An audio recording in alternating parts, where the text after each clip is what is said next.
How's it going? Look at me coming out of the closet. Get it? Get it? Pride Month. Anyway. What are you doing? Oh, I need a break from your inner demons. Those childhood memories. Not fun. Wait a second. He didn't answer me. What are you doing? Knitting a sweater. What does it look like I'm doing? Well, you're setting up some bisexual lighting. I see you're wearing a full face of makeup. And there's a camera in my face. So I'm guessing video essay time? What's this one about? Knitting a sweater. It's about some TV shows I like, okay? Ooh, are we finally doing the Flanagan video? No, we're saving that one till probably the fall, something like that. Oh, okay, so we're talking about like non-monogamy in TV shows or something like that? Well, more like weird campy TV shows I like, but yeah, sure, I could probably include a little section of the non-monogamy in each if you want. Oh, hey, you should probably think fast. I think you got a live one here. Oh, shit, you're a little bit early. Sorry, hang on a second. Okay. We're good. Oh, you're new here? Well, nice to meet you. Name's Mainely Mandy, fat, polyamorous, child-free, bisexual meaner. How you doing? I am really glad that you're here today because I have a confession to make. I like trash. I always have. What the fuck is she talking about? I grew up watching demolition derbies. I'm the kind of person that regularly has friends over so we can all watch The Room or Cats. Yes, I am also surprised I still have friends. I like trash. My favorite version of Careless Whisper, no joke, is the cover by Seether, which slaps, by the way. I will totally die on this very unnecessary hill. I like the things that are bad for me, like Diet Pepsi or using Q-tips. I am especially a sucker for trashy TV shows. And in this day and age, you have so much trash to choose from. You've got So Bad It's Good, very self-aware and makes no apologies about it, whatever the hell Ryan Murphy is doing. Who's the little mouse now? Those of you who are new here may not be aware, but I recently made a pretty hard, heavy video that damn well sapped my will to live. Originally, the plan was to take a little bit of a breather and then jump back into the next big project. But my grandmother's funeral was scheduled for me. It actually happened yesterday before I filmed this, and then I was just like really tired from the last project, and then somebody else I knew very unexpectedly passed away like a couple weeks ago. So yeah, I decided to go ahead and just delay that next big project and instead work on something where I can just, vibe a bit. Sometimes I just want my mind to go blank, to have absolutely no thoughts, and just hang out with my hopefully very financially flustered audience so I can just talk about my favorite TV himbos. Seriously? Yeah, what's the big deal? This is how you're spending your time. Talking about TV shows. Bad TV shows at that. Yeah?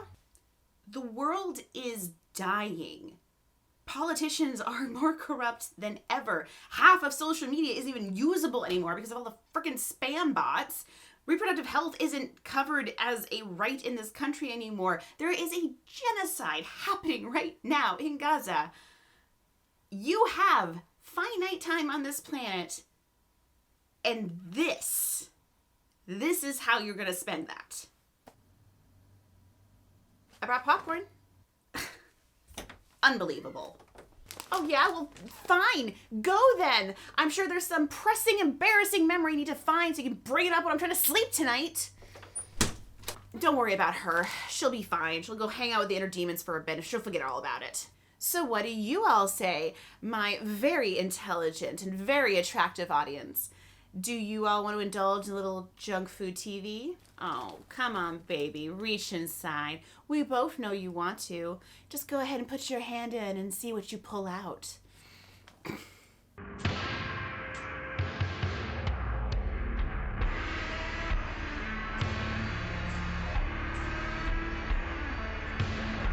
Okay, so before we get started, I guess I do need to take a moment to define the word trash because on its own, it's a bit of an ambiguous term. This being very much a self-indulgent ramble, I didn't really bother to look up a definition or anything, so this is 100% something I just made up. That's right, baby. Today, I'm the citation.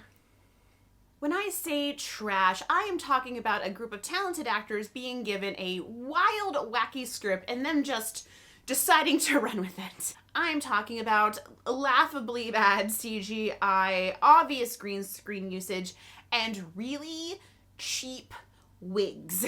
Basically, I'm talking about the kind of shows that aren't usually winning awards, certainly not mainstream awards. They're regarded more as cult classics and also tend to have plot points that are just completely unhinged. Oh, and they almost always get canceled early too. Trash rarely gets to end on its own terms. Now, I want to be clear here, just in case my tone isn't quite coming through, that my use of the word trash here is 100% meant to be endearing. I say trash with the highest respect possible, while also recognizing the caliber of the media that I'm cooing over. You understand what I'm saying? Like, I view it the same way I might view a piece of art from my nephews. I love it. 100% I do. Monet, they are not, though. Oh, honey, it's beautiful. Auntie's gonna put this on her fridge. I try to accept these shows for what they are. Now, that isn't to say that I somehow think that criticisms of these shows is less valid because they are less serious pieces of media. Nor am I saying that I don't have criticisms of my own. It's more that I think that when we are doing media analysis, it is important to remind ourselves of like what the purpose of that art was as we're going through it. You get what I'm saying? The way that I process and engage with a movie like Too Fast, Too Furious is going to be very different than, say, a movie like Love Lies Bleeding. I love both of these movies for very different reasons, and I don't think that makes me a hypocrite. Let me put it to you this way. If you go to a mom and pop diner, are you upset if they don't have caviar? I will be offering some criticism and teases of deeper analysis as we go along, but I don't really want to turn this video into something it wasn't intended to be. A dumpster diving we shall go, but only like the first couple of layers, if that's cool with everybody. For the purposes of this, I am focusing on more recent media, so basically shows that came after 2010 and onward. So honorable mention, of course, to shows like Buffy the Vampire Slayer, Xena Warrior Princess, Highlander the series, Dark Angel, and of course, Nip Tuck. There are some shows I'm also not talking about because I need to cut off somewhere. And if there's an obvious one that I'm not talking about, please keep in mind that there were some that were excluded from this list because I might have something planned for it down the line. So, just be patient, baby. I'm doing my best over here. Over on patreon.com/mainlymandy, my supporters will actually be getting access to a whole added section of this video, not available anywhere else. That's right, all of you on YouTube are getting 5 pieces of trash, but they are getting 6. So if you are interested in that, please go over to my Patreon and sign up for whatever tier you can comfortably afford. Yeah, real cute look, plugging your Patreon when there are people out there that don't even have a roof over their head. Oh, good, you're back. This will be great and definitely not annoying at all. From this point on, obligatory spoiler warning all for every one of these shows that I'm about to discuss, because basically if I want to talk about a season finale, I'm gonna do it. All relevant content warnings will be on screen at the start of each section. I will also try to remember to write those down in the description box below. If I forget for any reason, just give me a little poke and I'll make sure to do that. So, without any further caveating, let's jump this shark. Or perhaps it would make more sense to say we're jumping the undead? Do you remember when the horde of zombie-related media came onto the scene? What a time that was. In a way, zombies were kind of the original superheroes.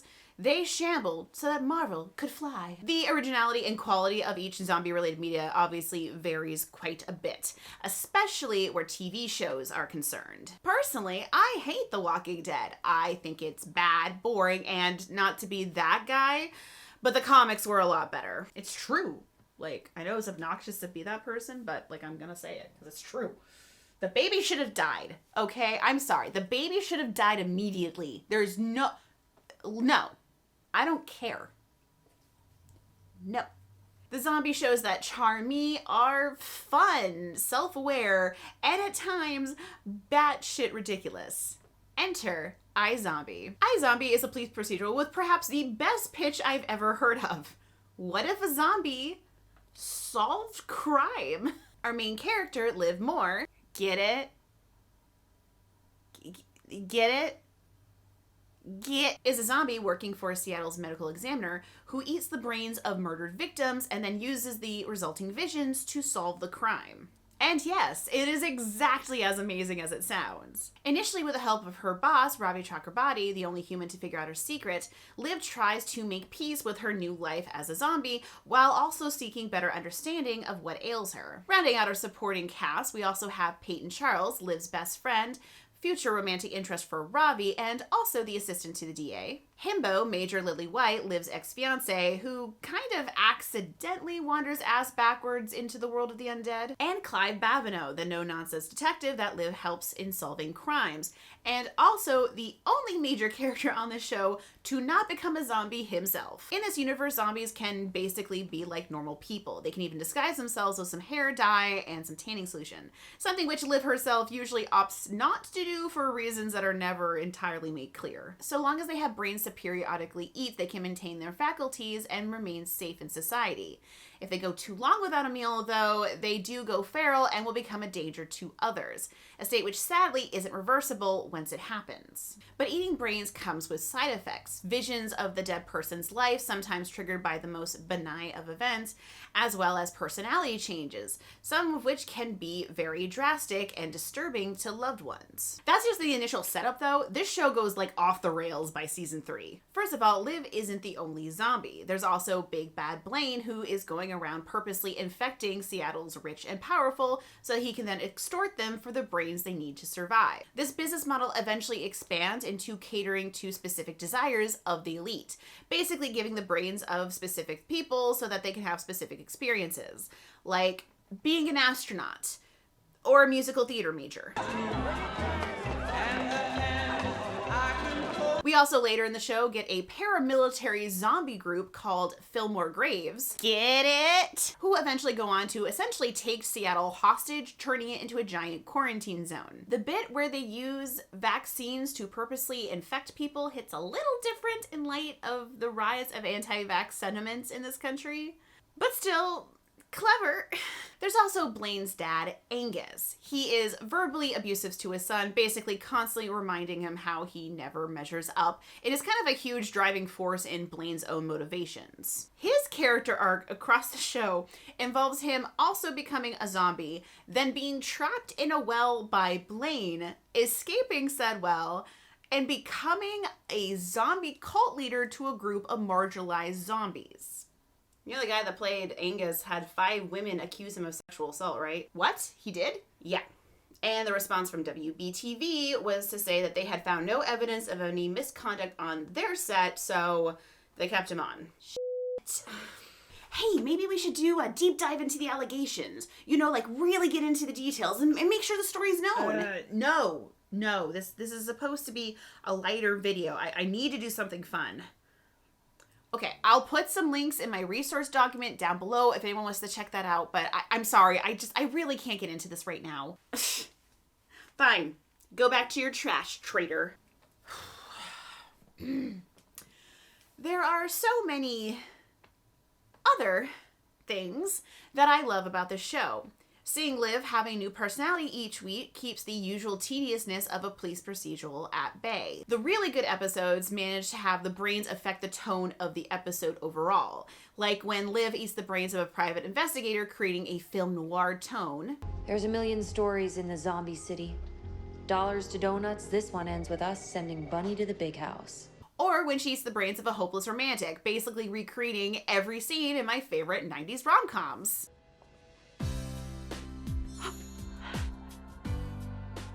The show is deliciously self-aware. Like, there are 2, count them, 2 zombie shows within the universe of iZombie, one of which is literally just called Hi Zombie. Like, you don't get much more self-referential than that. Nobody has to agree with me on this one, but I personally think it's absolutely hilarious that everybody Liv dates that isn't Major ends up dying in the course of the show. Like, this show went really out of its way to establish that Major was her OTP and that we would not be accepting any substitution. Literally, the one guy she dates who survives comes back in a later season just so they can kill him. It's ridiculous. I love it.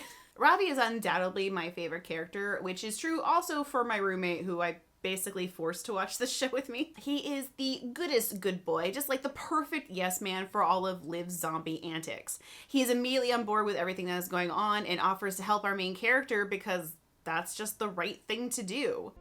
What, you're expecting to stay like this forever? An interesting aspect of iZombie is its subtext. Zombieism more than once is treated as a sort of analogy for other marginalized identities, particularly queerness. Zombies are banned from certain spaces, and there's even a group of humans who treat them as an inherent dangerous threat and is determined to wipe them out from existence. I wonder where I've heard that before. Zombies come out to family members, risking their homes and their lives. Liv herself initially is terrified of coming out to any of her loved ones because she's worried about getting rejected. But she also is actively pushing people away from her so they can't be as close to her as they and her would like, which is why at the start of the show she's so depressed. It's not until she has someone that she can trust and be honest with, as well as having a job that benefits from who she is, not in spite of it, that she finally feels a sense of peace with who she is. Again, all the queer people probably relate to this a little bit. Now, while I can appreciate the intent behind this and have already given some reasons why it makes sense to read it this way, it does raise a few problems for me. For starters, there are actual people, queer and marginalized, on the show who do not get nearly the same length of attention put on them and their issues, which almost threatens to kind of suggest that maybe these problems don't exist anymore. So you're firing me because I'm gay? Oh, God, no. My daughter's gay. This in front of the brain dispensary, and this in front of the tanning salon. Parents saw this and complained. Like, we all know that if something like this happened in the real world, something like zombieism, people would then use that as a way to discriminate against other communities, right? Like, it can be both. It doesn't really make sense for the show to do this, even narratively speaking. Perhaps the biggest issue is the fact that there are zombies who purposely infect people, which, when you look at arguments that were historically used against queer people, does kind of sit a little uncomfortably with me. They'll have a ring, you shake hands, and the ring's got a little thing where you cut your finger. Really? When that woman who is his co-host says really, that is supposed to be code for we've got to cut this out in post, right? I wish I could say that we live in a world where such arguments are all viewed universally as outdated and silly, but have you been out there lately? Also, eventually they do find a cure. So, you know, yikes. Personally, I think a better analogy would be something like neurodivergence. Liv's personality constantly changing reminds me something more along the lines of a personality disorder. Even though eventually all of her loved ones are in the know, it does still create some problems for her and sometimes makes people uncomfortable. Being neurodivergent literally affects you on a very physical, real level. And while certainly an explanation for some behavior that people find disturbing, it certainly shouldn't be used as an excuse, as something to, get out of any issues you cause consequent free. Liv cheats on one of her partners. She compulsively steals and lies, and even says some pretty horrifically racist things to her coworkers. We and her friends know that this isn't intentional, but that doesn't make the behavior okay, and it does sometimes result in people deciding they need to have some distance from her. The show has plenty of other problems too that I can't really overlook even with my zombie-colored glasses on. It is a police procedural, so, obligatory ACAB. Some of the episodes don't really treat their subject with as much sensitivity as I would like. For example, there's an episode where Ravi ends up eating the brains of a heroin addict to help Peyton out, and it ends up resulting in a lot of characters calling him a junkie. Stupid junkie. And it's just kind of cringy overall. In an early episode, Liv eats the brains of an Asian gangster, so of course she can do karate. I know Kung Fu. Or Kung Fu. They say Kung Fu, but we know what they're doing. Oh, and the last season's really, really bad. It's pretty bad. It does have a couple of great standout episodes. The film noir detective one I mentioned. There's also a drag queen episode, and that's really great. But unfortunately, it just feels like maybe they needed one more season to wrap things up, or maybe someone just wasn't very focused on the show when it was getting wrapped up. I don't know. It's bad. The series finale is extremely disappointing, unfortunately. So just be aware of that before you watch it. Aren't you forgetting something? Oh, yes, there is some non-monogamy. At one point, Clive and his partner, who has been injected with the zombie virus, decide to have an open relationship. It doesn't really go all that well, you know, it's a lot of the usual, like, oh, we love each other so much, we don't really want this, but sex is awesome kind of drama. Clive briefly has a fling with this other lady, but then, like, realizes that's not what he wants, and he and the other lady get back together, and then she gets cured anyway so that they can have a baby, and it's like, okay. I don't love how disposable they treat the other woman, though she does eventually come back in the show and they kind of address that a little bit. I also kind of hate any show that reinforces the idea that like sex inherently with other people somehow diminishes what you have with another person. Like, I'm not a big fan of that. But I also like that Clive is willing to like show up for this other woman and potentially help be the father to somebody else's baby. Like that, I don't know, it has some like polyamorous adjacent vibes to it a little bit. Also, this is a police procedural, and yes, there are some episodes that very much do the polyamorous did it kind of plots, but I think that's pretty normal. Certainly, it's not the worst non-monogamous trope I've ever seen, but I can understand if people find it rather underwhelming. Yeah, happy? Thank you. If you've never seen iZombie, personally, I do think it's worth checking out. You really get a sense that this was just like a really fun experience for everybody on it.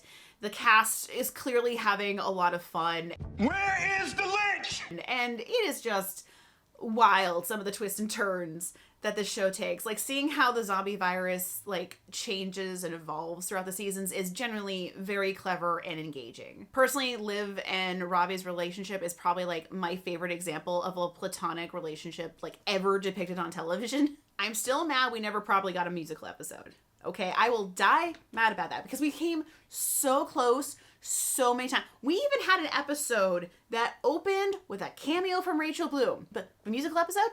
Musical book? No, never had that. Rude. But I have waxed poetic about this show long enough, and we have plenty more trash to get through. What? Another zombie show? Hey now, this is the zombie show that introduced myself and countless other queers to Katie O'Brien.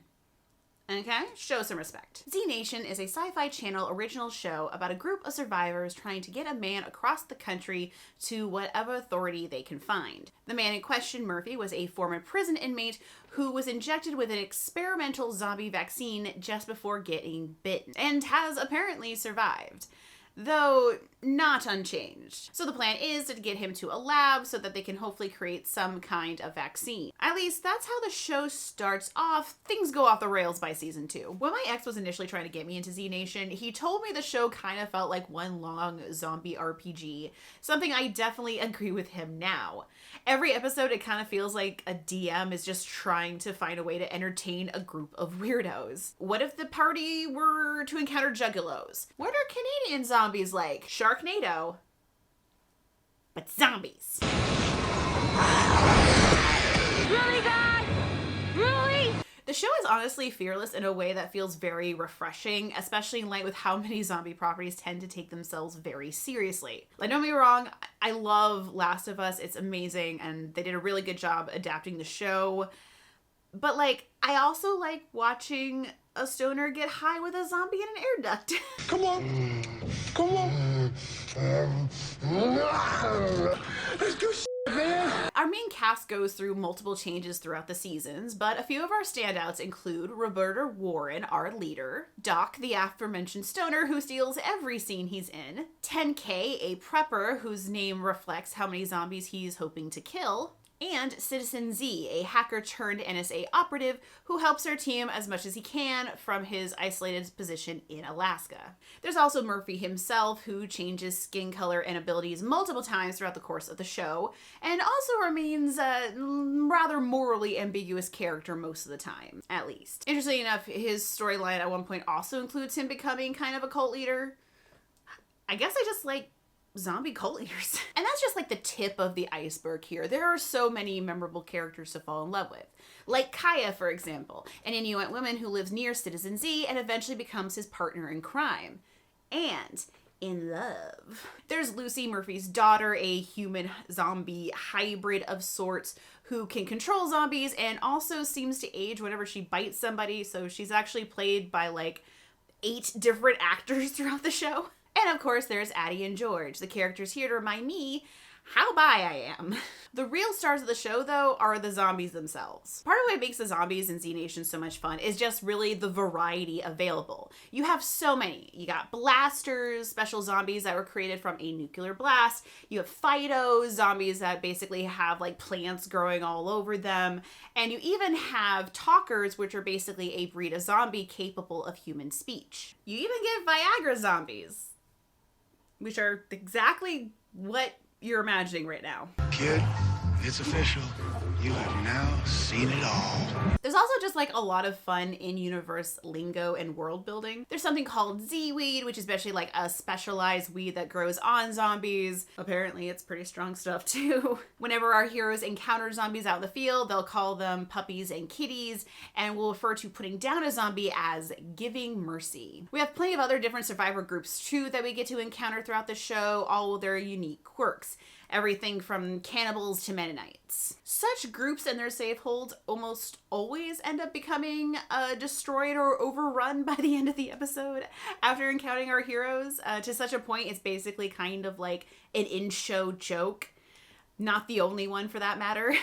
Oh, and if anybody asks, we were nowhere near the Grand Canyon. The show is always coming up with like new rules and new situations to always keep things fresh and interesting. Sometimes taking it to truly bizarre places. Like at a certain point in the show, there exists a kind of zombie that cannot be killed with a shot to the head, basically breaking the one rule that remains consistent across all of zombie media. A bold choice. The show has no qualms about setting up a basically impossible to survive apocalyptic event, only to start off the next season like, nah, they're fine. Don't worry about it. Like, no given at all. They do it like 4 times. They also have no reservations about killing off main characters, something that at times is actually very shocking. Being a Sci-Fi Channel original show, our quality is at times a bit lacking. There are times we are also given supporting actors who are, how do I say this delicately, bad? How do you keep going? I mean, there must have been places for you to stay along the way. Also, there are some episodes that do give me pause for their treatment of people of color. There's an episode, for example, in season 1 in which our characters are spending time with indigenous people in a casino, and it does at times get a little too close to caricature for my taste. Plus side, the episode did introduce me to the ZNation, whose music you should definitely check out if you haven't, and I do applaud them for at least, making sure that they were actually casting indigenous actors in these roles and everything. But also, hi, I look like this, so like maybe don't listen to me about whether or not representation is good or not, actually.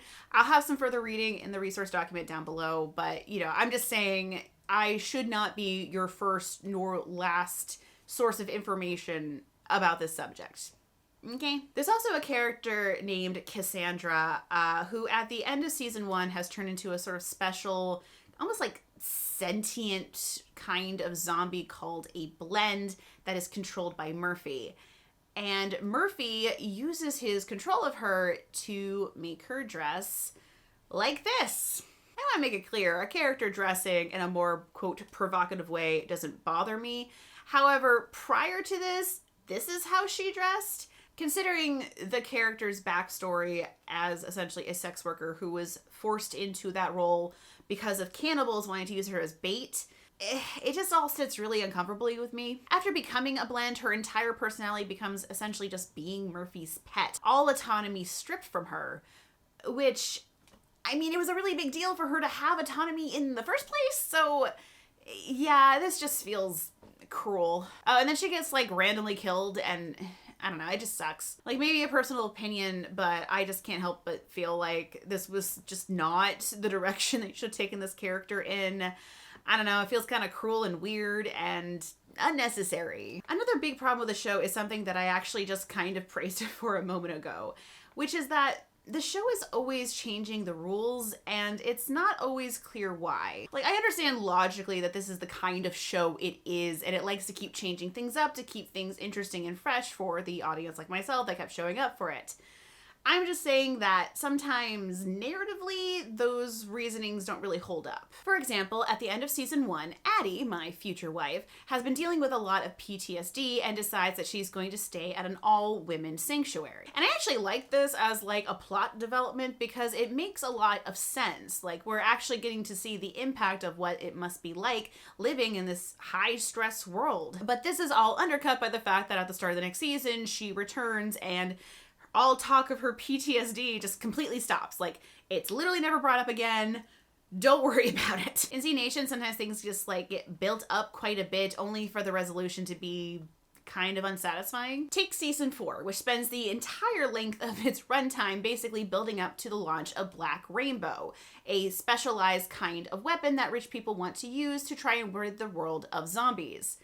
Problem is, it will also kill any unprotected humans that are out and about as well, by melting them. And it's made very clear that if not stopped, Black Rainbow will be the last apocalypse. For real this time. And our heroes do their best. They struggle against momentum odds. But at the end, they fail. But it's fine. Don't worry about it. Nah, seriously, it's all good. Don't worry about it. There are no long-term consequences from that. I mean, okay, sure, zombies can talk now, for some reason, but don't worry about it. Now, to its credit, ZNation is the only show on this list to have been awarded its own prequel show. Black Summer was a Netflix original show that unfortunately only got 2 seasons and is genuinely very amazing. Completely different in tone, but like, oh my god, it's like really good. It's such a high caliber of show that I actually can't talk about it in this video. This isn't a video about TV shows that are actually good. This is about TV shows that are trash. And on trash, we shall focus. And is there any non-monogamy rep or... Well, okay, there is an episode of ZNation where they imply pretty hard that Murphy has been having some like open relationship, non-monogamous fun in which all parties are consensual. Polyamory is very complicated. Not like a wild sex orgy every night. That's what Tuesdays are for. I also believe that we do see some variations of non-monogamy and some of the different strongholds that we encounter throughout the 5 seasons.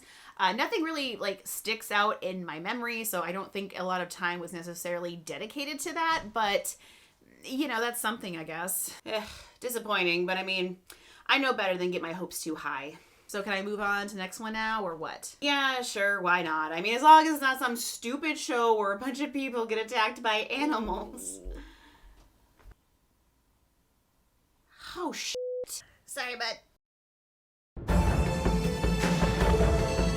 So fun fact, when I was younger, I used to be into those like I Survived shows, like the ones where they would interview someone who had survived a seemingly impossible to situation, and during the interview they intercut it with like different reenactment footage, usually filmed with sepia or some other kind of spooky filter. My favorite of these were undoubtedly the animal attack ones, things like swarms of killer bees, rampaging grizzlies, and bloodthirsty sharks. So maybe it's no surprise that Zoo ultimately made this list. Zoo, based on a book of the same name, is a show about a bunch of animals throughout the entire world suddenly acting very peculiar.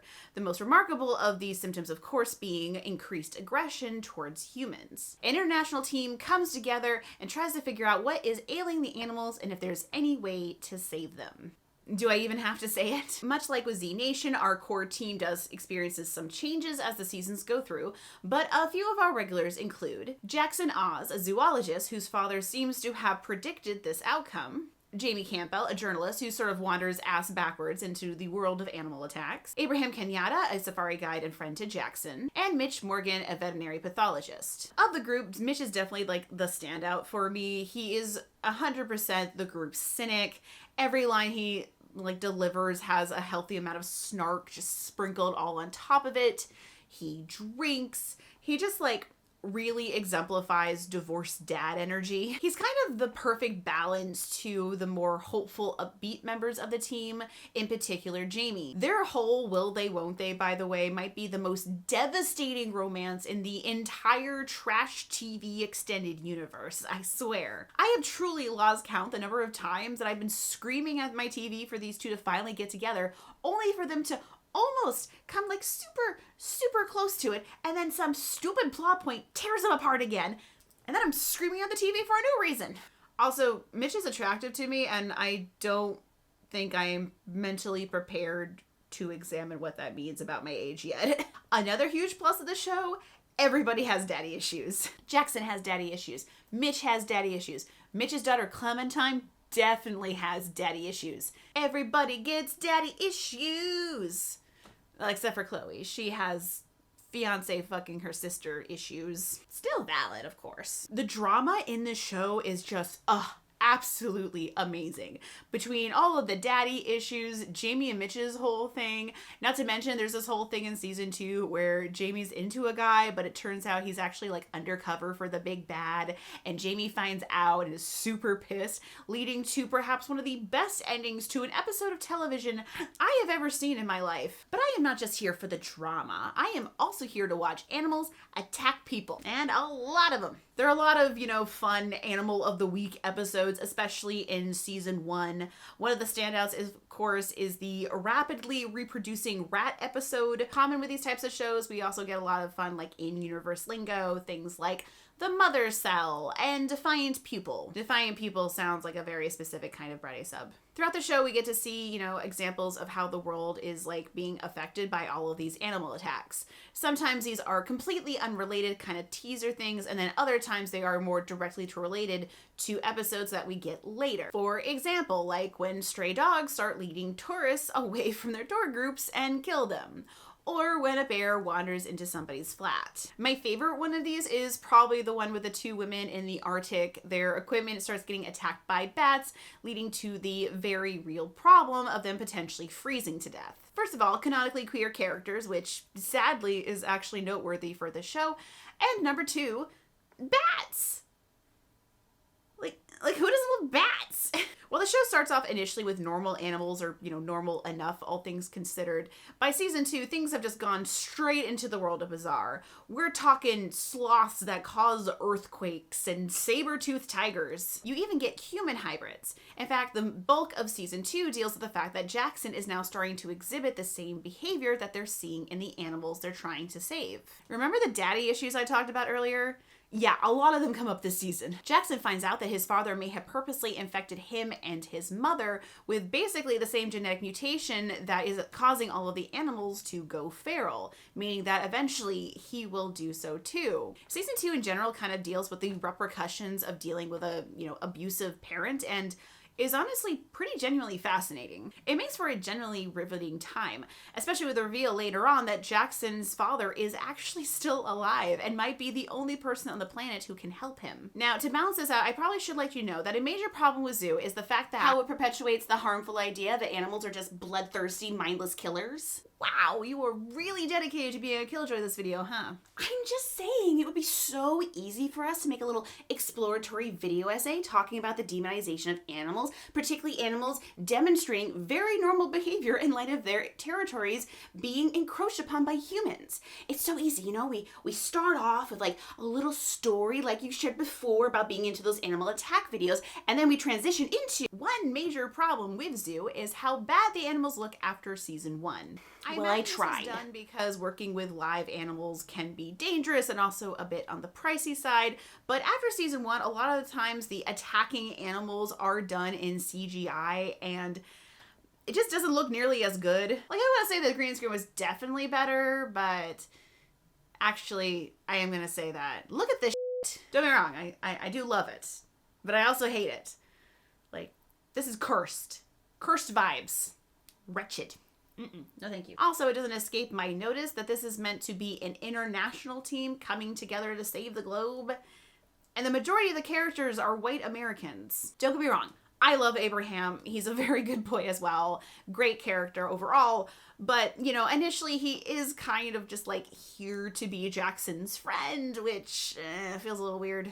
I think once Darella is introduced and we get to see like her and Abraham's relationship develop, which is very cute, by the way, it does get better. Like, yay, a little more diversity on this white-ass team. Woo! But it is still a problem with the show. Zoo also has a lot of what I would deem toxic masculinity. You know, a lot of times characters that are men, particularly Jackson and Mitch, will like ruffle each other's feathers in a way that's kind of annoying sometimes. Like, again, it's a personality clash, but like, I don't know, sometimes I get a little bored at seeing men just being super aggressive towards each other instead of like talking out their differences. As for non-monogamy, there is one example I can think of. She said she wants an open relationship. Yeah, she did. That is kind of awesome, no? Sure. And that's it. Zoo is a fun show with a lot of interesting little twists and turns throughout it that kind of follows ZNation's lead a bit, and at least where being comfortable changing up the entire world is concerned. If you can look past how bad the CGI is at times and the fact that sometimes it is very obvious that these actors are not in the same space with the animals that they are, you know, pairing off against, it is really enjoyable and I do recommend it. Again, a sloth that causes earthquakes. What more do I have to say? The show did abruptly get canceled, and unfortunately it doesn't look like there's any plans in the works right now to save it. So just be aware that the show does end with a giant cliffhanger and offers absolutely no closure whatsoever. What is it? Oh, it's nothing. I'm just annoyed that you just kind of glossed over the huge problem of this show not having any like queer representation, or barely any as it is. Look, I told you, I just don't want. Not doing a serious deep dive. I know. So many of these shows, you know, they only have barely their queer representation, or blink and you'll miss it, or certainly nothing meaningful. Hell, most of these characters end up dying anyway. Don't you have anything on this list? A show with multiple queer characters that are meaningful, and the queerness is like front and center of that instead of something that maybe can be alluded to?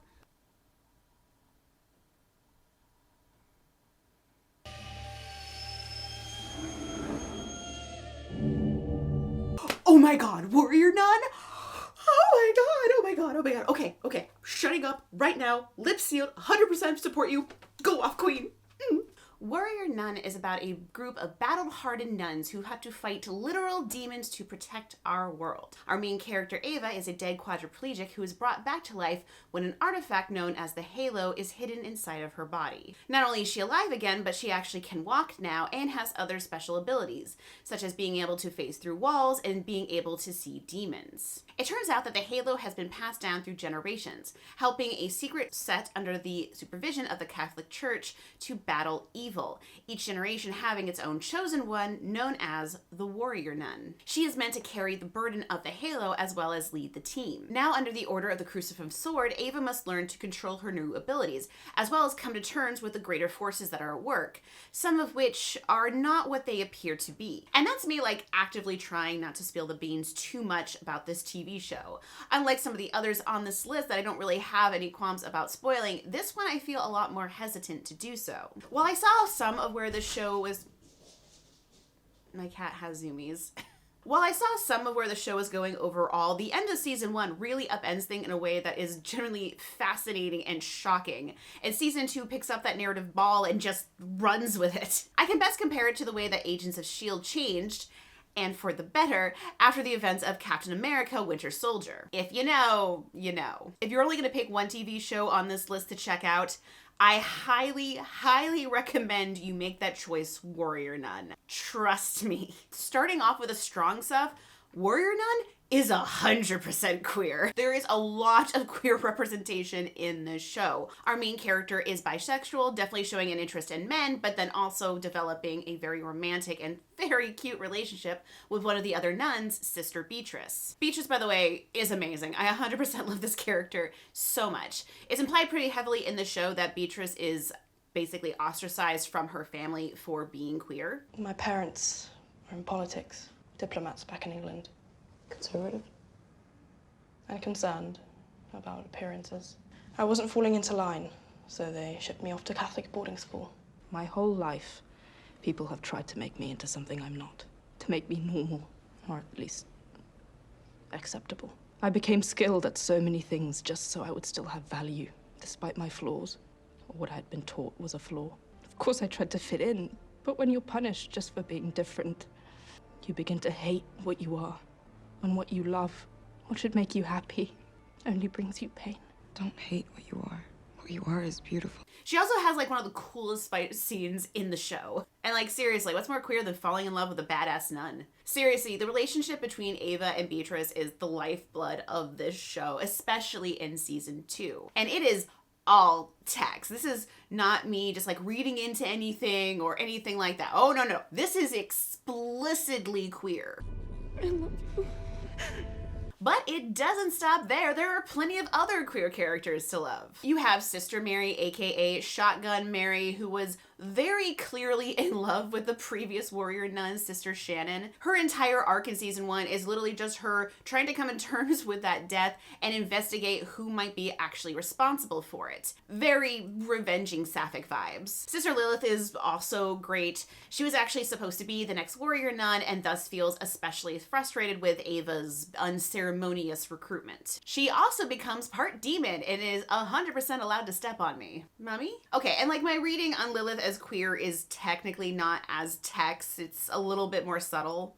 Okay, subtle might be the wrong word. This may be kind of more personal headcanon, but I personally read Lilith as a trans woman, or maybe just like a trans femme in general. Her destiny, this future that she was supposed to have being stolen from her, leads her on this very fascinating journey, one of self-discovery and sort of recontextualizing who she is. We see at first how she's still very much invested in this sort of destiny that she was supposed to have, the person she was supposed to be, before she goes through hell, literally, and comes out the other side transformed. At this point, no longer having any interest in being the warrior nun. This involves a very real physical transformation, which again, very much into, but it's also reflected in her quest to better understand herself, in seeking knowledge that some might consider forbidden. And okay, sure, she technically hooks up with someone who's evil, but like, we all got that one ex, right?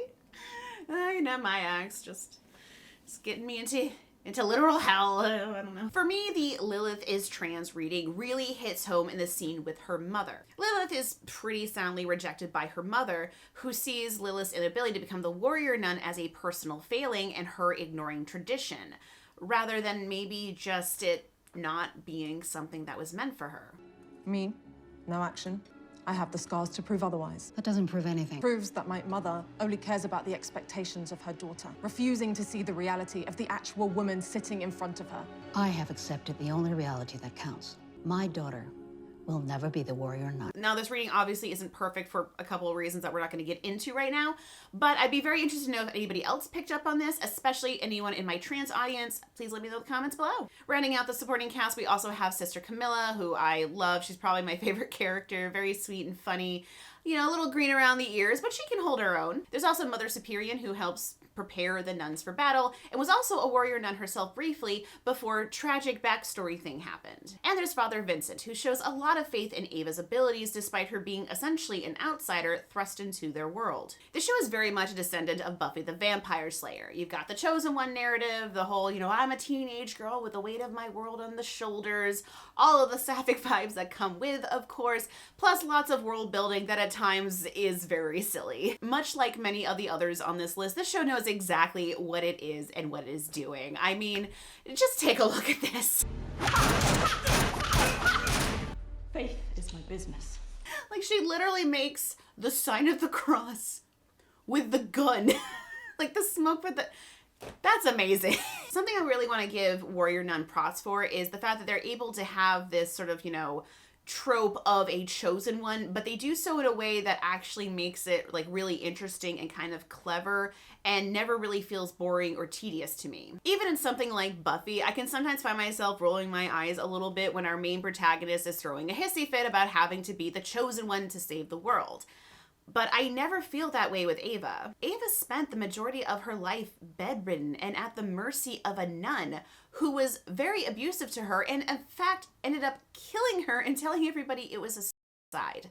Of course she doesn't want to be at the beck and call of the corrupt institution that was ultimately responsible for her death. For the first time in her life, she has autonomy. Of course she would much rather run on the beach, try drugs, and kiss cute boys. Like, girl, same. And this actually works very well with some of the themes that are developed throughout the course of the show. If there's anything really to criticize about Warrior Nun, it's the fact that it only had 2 seasons. It should be on its 6th by now, as far as I'm concerned. And I am just as excited as all of the diehard fans to hear that there are plans to have it come back. Now, I have heard both that it's possible it's going to get 1 more season. I also heard there was an announcement that it might be now coming back as a trilogy of movies. Personally, I think the TV show format has worked really well for it, particularly with the number of characters involved. With that said, you know, I do have faith in this production team. You know, clearly they care a lot about this material and the fans, so you know, I want to put my trust in whatever they do. I have a little bit of concern around this getting like a Sense8 treatment or even like a Firefly treatment where a bunch of storylines and characters are kind of ultimately like discarded or condensed in such a way that it's a little unsatisfying. Oh, and as for non-monogamy, there isn't really anything explicit. Like there's this whole thing where Ava's kind of vibing with a guy in season 2 named Miguel, but it's made pretty clear that Beatrice is her OTP. I could maybe see the group of like traveling squatters that Ava meets in season 1 as maybe having a bit of polycule seasoning on there. But it's not very explicit. Like, it doesn't really go into depth in the same way that, like, Ava and Beatrice's relationship gets to in the show. However, whenever Warrior Nun comes back, I will certainly be showing up for it. The ending of season 2, while satisfactory, definitely leaves plenty of room for a return. So, you know, everyone keep your fingers and toes crossed. Personally, I really, really hope they get Sister Mary to come back. I loved her in season 1. I can understand that something happened with season 2 where, like, I think the actress was busy or something. She had another commitment, so that's why she wasn't there. But, like, I'm really, really hoping they get her back for this return because I refuse to believe Shotgun Mary's dead. I refuse. You can't, no, she's not. You, she's alive. There's no way. No way. Speaking of shows with religious lore. Okay, so you know how I said that iZombie has the best pitch ever written? Well, Lucifer has the second best. What if the devil solved crime? Lucifer Morningstar has decided to leave his kingdom of hell to have a sabbatical on Earth, specifically in Los Angeles, one that has lasted far longer than God or any of his angels would like. In a fateful turn of events, he meets Detective Chloe Decker, the only human on Earth who seems immune to his charms and abilities. Intrigued by her, and also interested to see what chaos can ensue, Lucifer decides to help her solve murders. Oh, and also he has a club. It's great. I mean, it's bad, but it's great. How do I explain Lucifer? Lucifer is the kind of show that will shoehorn as many songs with the words devil or heaven or hell into as many episodes as possible. It's the kind of show where a character can run around telling everybody that he is the literal devil and they just roll their eyes and decide he must be a method actor or a magician or something instead of, you know, trying to commit him. Also, I actually just started rewatching Lucifer again and I forgot just how often they make like the dumbest, you know, sayings about heaven or hell or whatever that makes them go, oh, yes. Oh, you're the devil. Correct. Okay, we get it. We get it, show. Yes, he's literally the Thank you. Thank you for making that clear. It's just ridiculous. Every season, it seems like some new biblical figure shows up, whether it's the angels themselves who want to take Lucifer back to hell, or maybe other infamous figures who are inspired by Lucifer's carelessness. The cast for this one is pretty extensive, but a few of our standouts include Amendiel, Lucifer's brother, and the angel with the best facial expressions I've ever seen. Daniel Espinosa, another cop who also happens to be Chloe's ex. Mazikeen, a demon who works at Lucifer's bar as a bartender and also happens to be the character with the best growth and arc of the entire cast. Ella Lopez, a forensic scientist who's just like the sweetest person alive and also I think the only human on the show who believes in God prior to the events of the show. And Dr. Linda, Lucifer's therapist. Yes, that's right. The devil is in therapy. What's your excuse? Lucifer is a pretty wild show that feels kind of almost impossible to sum up, certainly in a concise way. At 93 episodes, aired over the course of 5 years on 2 different networks, it is by far the longest running of any of the shows on this list, and it has some pretty, wild plot turns. Cain shows up, Eve shows up, God's wife shows up. About 12 MacGuffins come in and out of existence over the course of the show. Time travel is a thing. Yeah, time travel in the show where the devil solves crime is a thing. I don't know why either. Lucifer's primary way of helping Chloe on cases is to ask their suspects and other people of note their deepest, darkest desire. Tell me, young beetle, what is it you desire? I would like to confess. Yes, but why? Because I deserve it. Quite literally, at least once per episode, this is what he'll do. He'll ask somebody their deepest, darkest desire, and they'll tell it, and just by coincidence, it is somehow relevant to the case. This is like kind of Lucifer's main thing, like that and his whole like devil face that he usually does about once an episode. The devil face looks very silly, by the way. Ooh boy. Another big aspect of this show is that angels, even a fallen one like Lucifer, can self-actualize, which is basically the show's excuse to change up the rules whenever they feel like it. Sometimes Lucifer can be harmed while being around Chloe. Other times he can't. Sometimes he doesn't have wings. Other times he can't get rid of the damn things. Every time you think you know what's going on, the rules change and away we go again. Personally, I am a little mixed on this. On the one hand, inconsistent logic can be kind of annoying. On the other hand, all of these shows do that to some extent or another, and I'm usually on board with it overall. I mentioned earlier that Mazikeen's character development is the best out of the entire show, and I think that's in part because hers feels the most consistent and realistic, or at least as realistic as the show gets. She starts off a bit guarded and quick to violence, but as time goes on, she creates attachments and relationships to others. She wants a soul. She gets involved in a career that she's actually passionate about, and she gets married.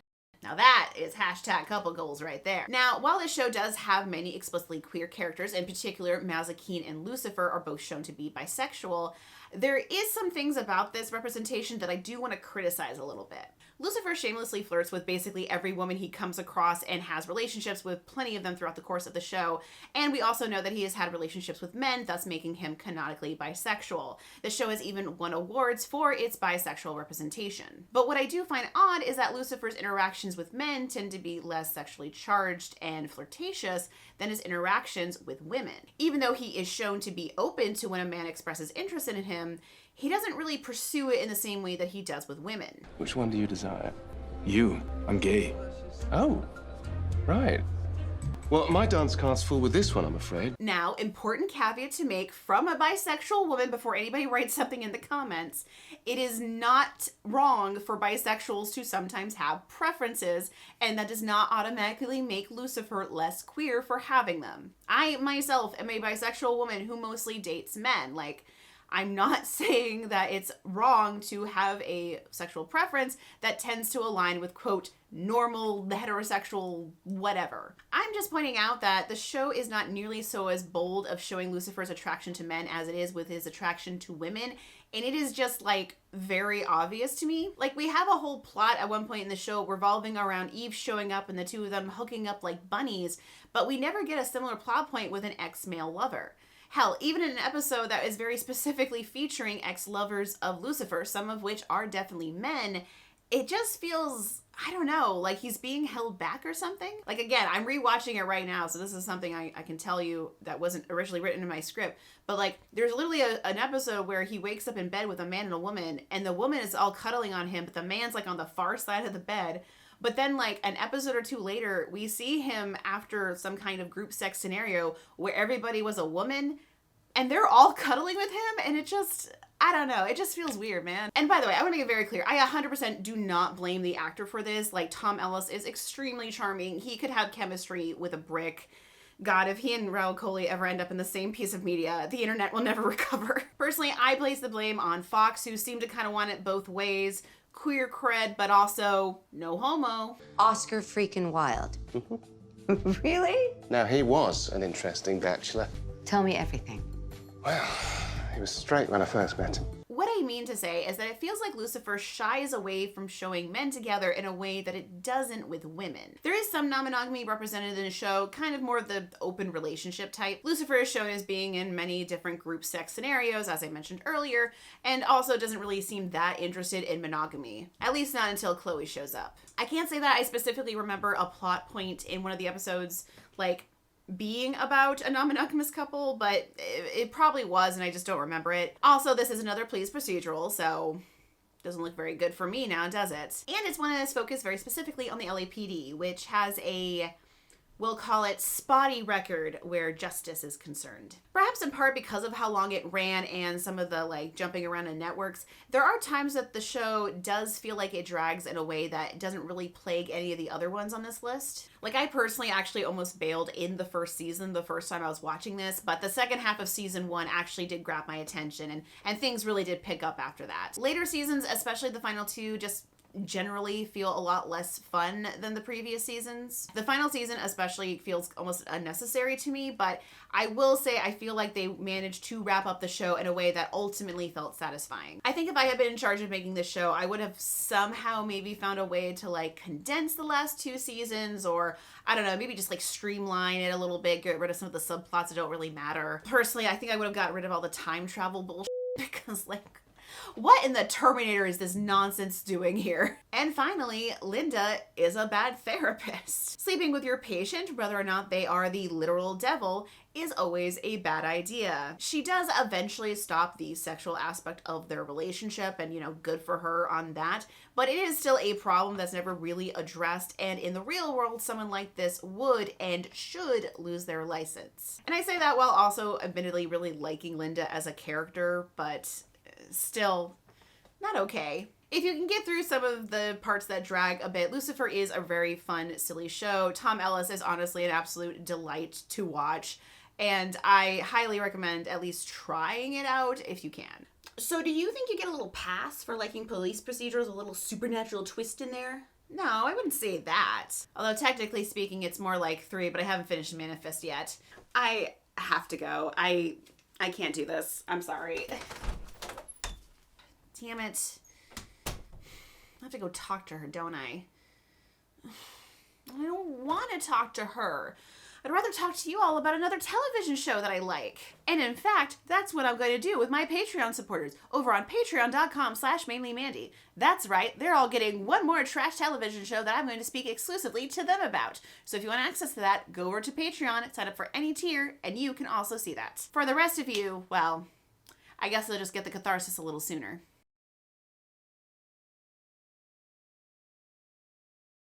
Okay, Sunshine, what's wrong now? I just can't believe you did this. Shallow. Meaningless. What's the opposite of thought-provoking? I think all the words you just said. What was even the point? Maybe there doesn't have to be a point to every single video.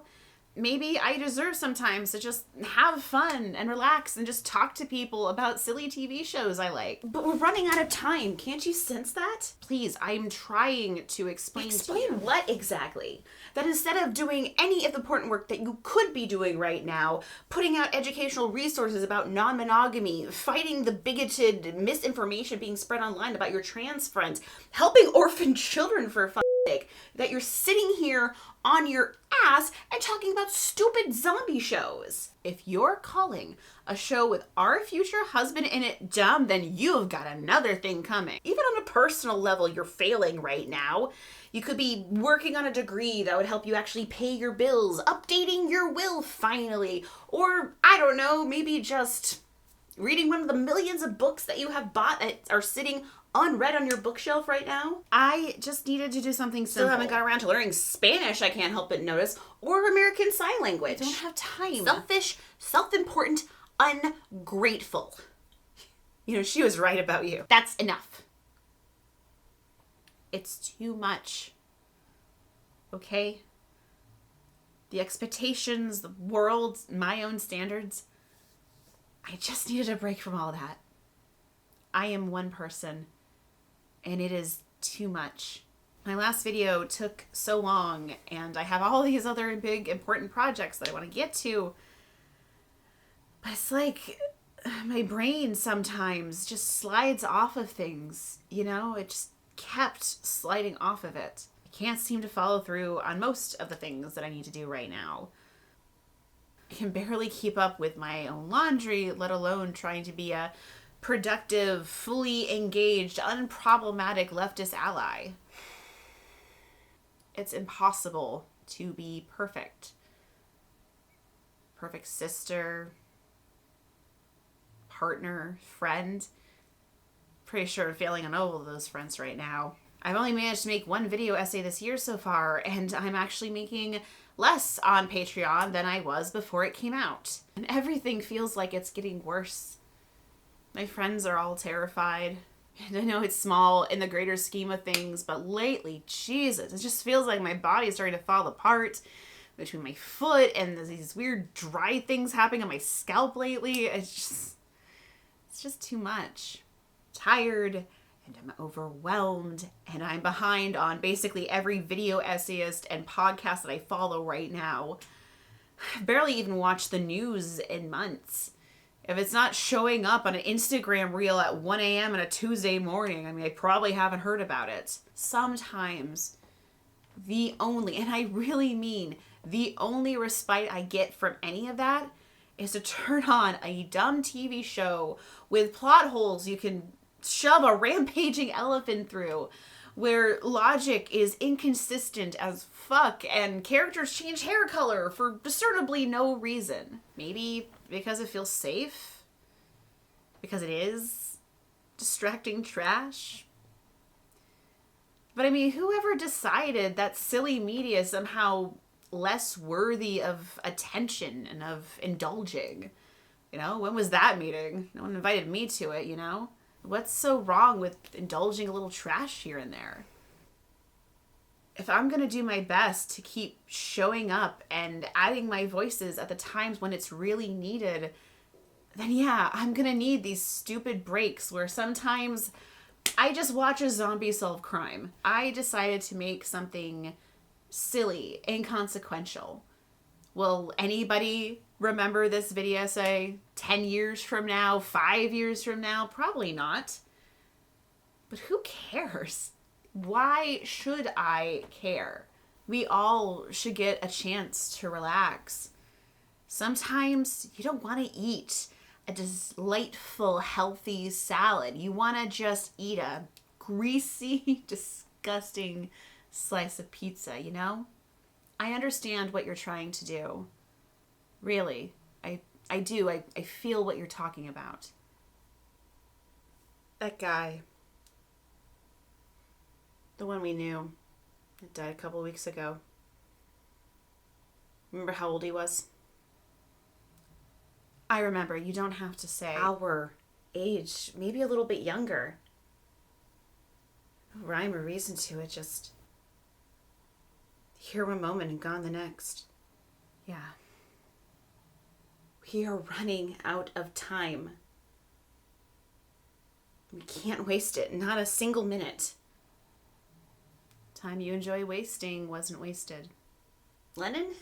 Look, you're not wrong, but I'm not wrong either. What's the point of living in this big, weird, creative, wild world of ours if we don't sometimes show up for the art that comes out of it? You know, the stories that are being told. We're a lot of things. Less performer, comedian, collector of Darth Maul memorabilia. But at our core, at our consistent front, at our foundation, what we really are is a storyteller.